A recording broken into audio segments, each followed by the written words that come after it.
Selamat datang di podcast Katanya Nyatanya Gitu. Halo Sobat Mimbi, kenalin aku Gus Rangga Pratama selaku host. Pada episode kali ini kita bakal membahas tentang hak kesehatan seksual dan reproduksi pada remaja. Nah, kali ini aku tidak sendiri, aku bersama narasumber yang luar biasa. Ini dia Atika Sophia. Boleh dong kenalan, Tik?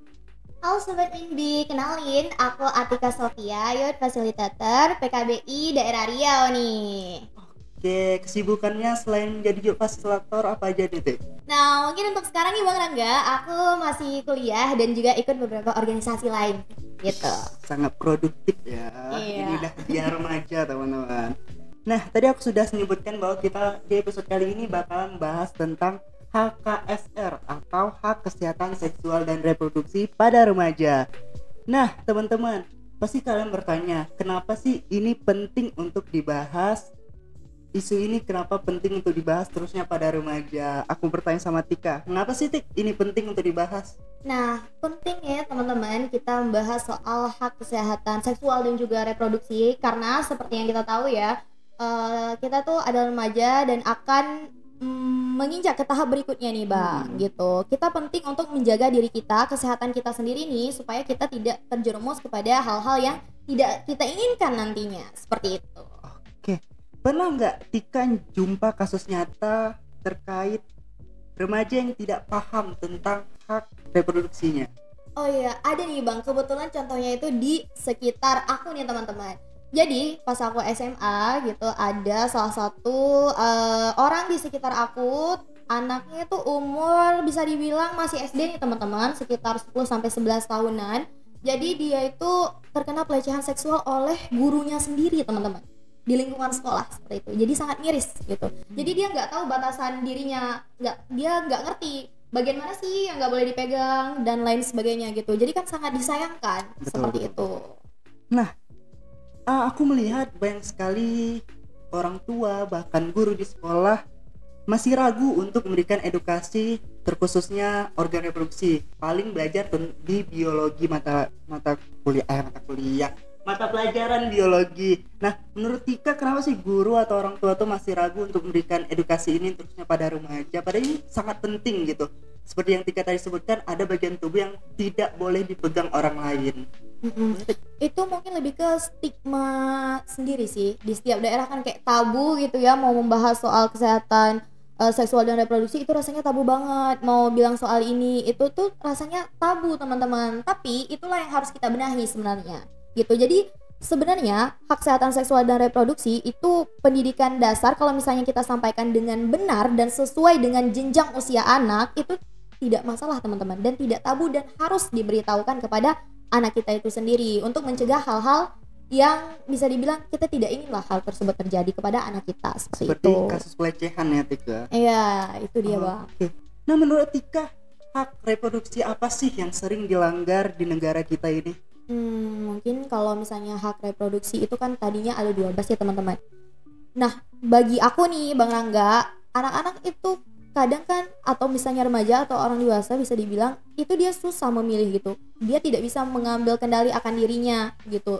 Di bagian apakah ketika sudah menikah dia ingin memiliki anak, atau misalnya ketika sudah menikah dia tidak ingin memiliki anak, itu biasanya orang cenderung menjudge dia gitu. Kayak dibilang, kenapa nggak mau dan lain sebagainya. Padahal itu kan pilihan teman-teman. Dan itu terserah orang gitu. Dia mau memilih apa dan bagaimana, dia punya pilihan atas hidupnya sendiri gitu. Jadi tidak bisa diganggu-gugat. Kita juga nggak bisa memaksa pilihan kita kepada orang lain seperti itu. Itu adalah hak setiap orang ya Tika ya. Iya Bang Rangga. Nah, menurut Tika, bagaimana sih cara remaja untuk melindungi haknya, mengingat remaja tuh masih malu untuk bertanya?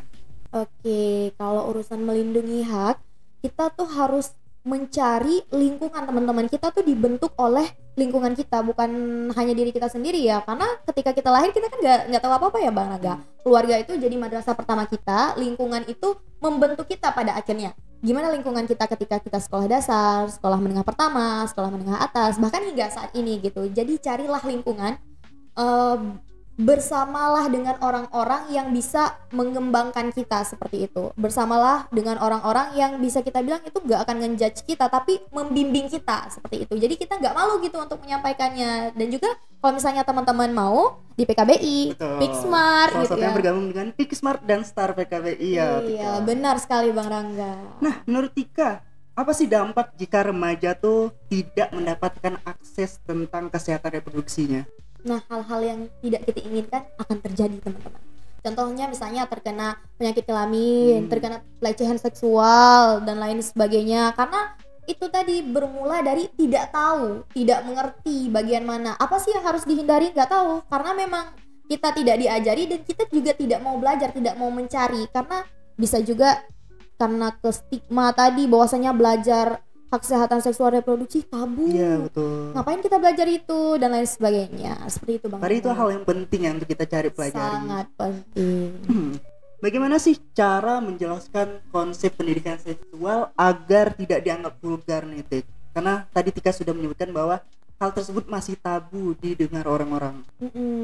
Pastinya salah satunya itu disampaikan dengan bahasa medis, teman-teman. Jangan menggunakan bahasa istilah dan lain sebagainya gitu. Jadi kita belajarnya sejak dini sesuai usia anak, diajarkan oleh orang tua, diajarkan dengan cara yang benar. Contohnya misalnya kalau untuk anak yang masih di bawah umur gitu, perempuan mandinya sama ibu gitu, anak laki-laki mandinya sama ayah gitu-gitu teman-teman. Jadi anak tuh sudah terbiasa dari sedini mungkin gitu sesuai usianya belajar hak kesehatan seksual dan reproduksi. Terus jangan lupa mencari lingkungan yang bisa membantu kita berproses ya Bang. Membawa dampak positif bagi dirinya sendiri. Iya. Gitu. Nah, tadi Tika sudah menyebutkan tentang pelecehan seksual atau kekerasan seksual. Saat ini teman-teman, Indonesia itu darurat tentang pelecehan seksual. Banyak sekali terjadi kasus pelecehan seksual di Indonesia. Nah, bagaimana sih menurut Tika tanda hubungan apa sih yang tidak sehat yang sering diabaikan oleh remaja terusnya di pacaran gitu?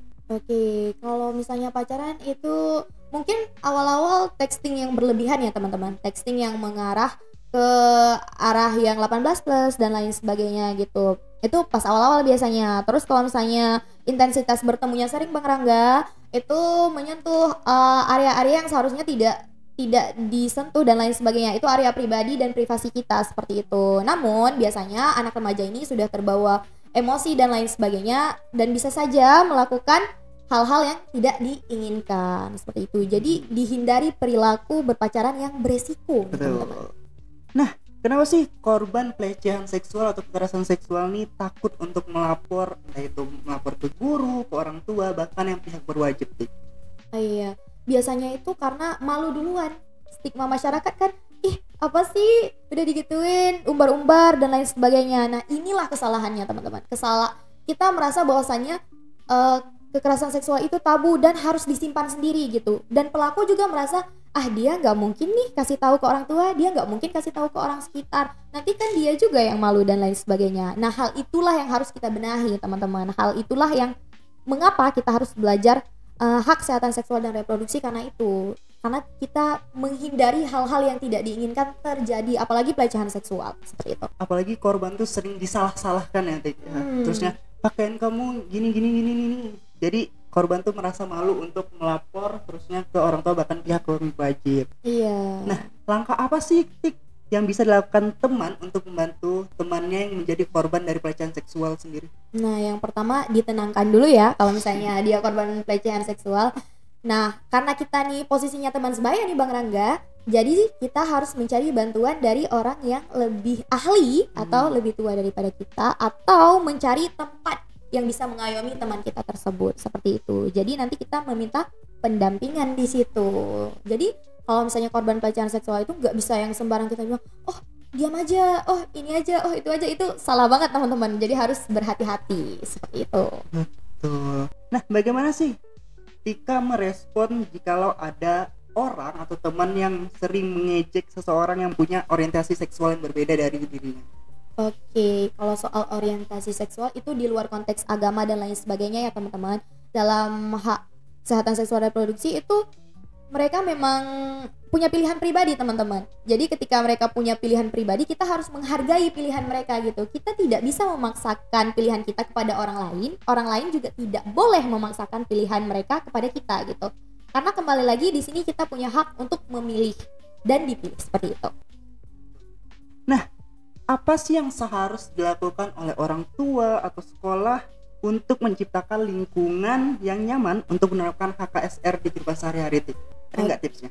Iya, bagi sekolah mungkin ya, itu guru dan orang dewasa di sekolah itu harus mengayomi anak gitu. Karena kita tahu ya, kasus pelecehan seksual di Indonesia itu bukan 1-2 kali terjadi gitu. Karena sudah sering terjadi, jadi harusnya memang diantisipasi, bukan malah dibiarkan seperti itu. Orang tua juga harus mengantisipasi seperti itu. Jadi diajarkan anak sedini mungkin mengenai pendidikan seksual yang dasar sesuai umur. Seperti tadi saya katakan bahwasanya kalau misalnya anaknya masih kecil, yang cewek mandi sama ibu, yang cowok mandi sama ayah, seperti itu. Terus kita harus ngajari nih teman-teman batas-batas wajar yang bisa dipegang oleh orang lain dan tidak boleh dipegang oleh orang lain, seperti itu. Dan juga diberikan lingkungan atau wadah anak untuk bercerita, seperti itu. Nah, terakhir nih Teh, ada nggak pesan untuk remaja di luar sana yang merasa sendiri karena identitasnya berbeda dari teman-temannya? Teman-teman, berbeda itu tidak selalu buruk, teman-teman. Jadi berbeda itu bukan berarti kamu berbeda, kita nggak sama, jadi kita nggak sejalan, ya udah. Enggak, teman-teman. Jadi kalau misalnya kita berbeda, kita bisa gali potensi kita di situ, atau kita bisa mencari wadah yang bisa menampung bedanya kita. Seperti itu. Jadi karena kita juga berada di era digitalisasi yang seperti ini, lebih mudah gitu bagi kita untuk mencari informasi dan lain sebagainya. Gitu sih Bang Rangga. Apalagi kita tinggal di Indonesia teman-teman, dengan Bhinneka Tunggal Ika, beragam-ragam suku bangsa. Jadi berbeda itu nggak apa-apa, asal jangan salah jalannya gitu ya. Iya bener, kalau salah jalan bahaya teman-teman. Nah, buat teman-teman remaja di luar sana yang sudah menonton podcast ini, kami ucapkan terima kasih. Kami minta tolong buat teman-teman mendapatkan, jikalau apa sih yang teman-teman dapatkan di podcast kali ini, boleh dong kok tulis di kolom komentarnya. Nah, dan juga jangan lupa di-share informasi ini agar teman-teman yang lain bisa mendapatkan informasi yang sama dengan teman-teman. Mari kita melakukan hal-hal kebaikan, karena hal baik jangan pernah berhenti di kita. Iya. Aku Rangga dan aku Atika. Kami pamit undur diri. Sampai jumpa di episode podcast katanya berikutnya. Podcast katanya nyatanya gitu.